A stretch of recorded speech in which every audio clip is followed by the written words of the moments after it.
Good morning, everyone. We're continuing here in the KITZUR HILCHOS SHABBOS, and today we begin the long haul of the 39 Melachos, one by one, so we'll understand what we are allowed to do and not allowed to do on Shabbos. And the first Melach is Zeriah, sowing, putting the seeds into the ground. Melacha Zeriah hi harishoni shel halametes Melachos. Zeriah, sowing, is the first of the 39 Melachos. Even though that plowing usually comes before sowing in the field, nevertheless the Mishnah itself counts Zeriah first, the sowing of the seeds, because sometimes you need to plow in the field even after you do Zeriah, even after you sow the seeds. And that's why it comes first. So he explains, what is the Melacha? What exactly is the prohibition? The purpose of planting seeds is tzmicha, is that they should grow. Therefore, not only is Zeriah, not only is putting the seeds in the ground what's going to be asur, ella gam lasei shum pa'ula shemesayes es hatzmicha gam ken asur. There, anything that you do that's going to help things to grow, that itself is going to be asur as well, prohibited. Shekol siyua legidul eze gidul karka nichla v'melecha zois. Anything that you can do to facilitate the growing of things in the ground is going to be included in the malacha of Zeriah, of sowing.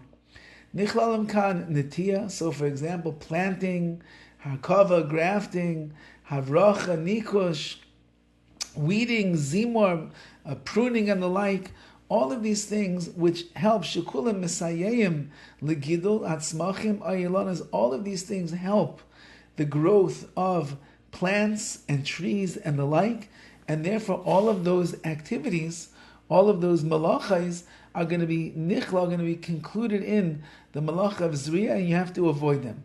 Yesh man sha'asurais mishum ha'am atzmai. Some of these malachas are asa because they're considered the av, they're considered to be like the main malacha itself. V'yesh mehen mishum tolda, and some of them are the tolda, some of them are the offshoot or the offspring of that malacha.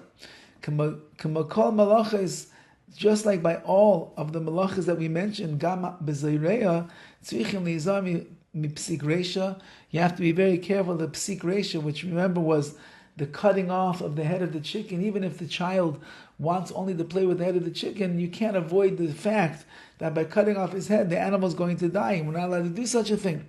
So to over here, there might be things that you do that you have no intention for the malacha, but you cannot avoid it. Al kain, therefore, he gives an example. Asar lizroik zroyim b'makom sheyochalem litzmayach. You're not allowed to throw seeds into a place in the ground where they could sprout. Afilu im ein mechuvadim lekach, even if that wasn't your intention. Ukegoin, for example, she'oichem peros begin. Let's say you're eating fruits in the garden or in a grassy area, b'makom sheyochalem litzmayach tzmachim, in a place where sprouts could take place and things could grow. You have to be very careful not to throw the seeds of the fruits over there. So, for example, on a Shabbos afternoon, it's a beautiful day outside, and you go to a grassy area, and you're eating a plum, or you're eating apples, and you get down to the core, you get down to the pit, and you toss it onto the ground. Now, even though that it's true that right now, most likely the seeds are not going to take root, but since that they could, so therefore you're already beginning the Zeriah process, and therefore that's going to be an Issur on Shabbos. You must be very careful how you do things. Since that you're not allowed to help in any growth, you cannot even move something that is sprouting, that is growing like a plant or the like. If by moving it to a new place is going to enhance the growing, it's going to help it. Therefore, you cannot lift up a plant that's in a pot, for example. If it's going to grow better in another place. Let's say you had a plant that was on the inside of the house. You want to bring it outside because it's better, the chlorophyll in the air, the oxygen, the sun. Or let's say it's outside already, but it's in a shady area and you want to put it into a place where there's sun. So to the opposite, it's in a sunny place, it's too much sun, you want to put it in the shady area. If it's going to help the plant to grow, you can't do it. Is there anything that's similar wherever you move this plant? If it's going to make it grow better, you cannot do that on Shabbos. That's all part of this of Zeriah. However, let's say the plant's on the inside, and you want to open up the blinds or the curtains that's in front of the window, or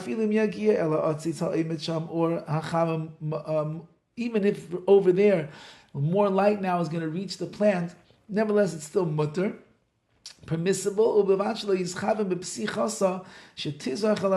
long as you didn't have in mind when you open up the curtains over here that the sun should shine on it to make it grow. So just to open the curtains, it's not a problem. To move it to areas outside where it's going to be more in the sun or less in the sun, and your whole intention is that it should grow better, that's going to be the issue. All the best.